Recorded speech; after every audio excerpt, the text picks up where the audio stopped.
सिंह यादव ने कहा राम मंदिर का समर्थन करते हैं। अखिलेश यादव क्या कहते हैं? राम मंदिर का समर्थन करते हैं। ममता बनर्जी जी ने क्या कहा? राम मंदिर का समर्थन करते हैं। कब तक भारत का मुसलमान धोखा खाएगा? कब तक भारत का मुसलमान खुद की तौहीद कराएगा? नारे तकबीर। एक लड़की है, कोलकाता में रहती है, पुणे में पढ़ाई करती है। रसूल करीम सल्लल्लाहु अलैहि वसल्लम की शान में गुस्ताखी है।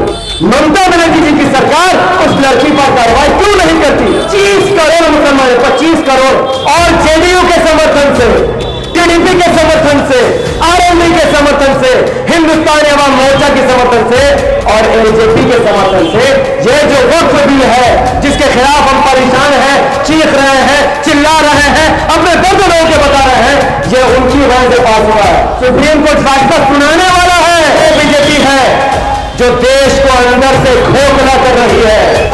हिंदू समाज ईमान का साथ नहीं दे देता तब तक बीजेपी को हराना संभव नहीं है। भारतीय जनता पार्टी की सरकार हमारे हिंदू भाइयों को मूर्ख बना रही है। देश को एक कमजोर नेता की जरूरत नहीं है, एक मजबूत नेता की जरूरत है।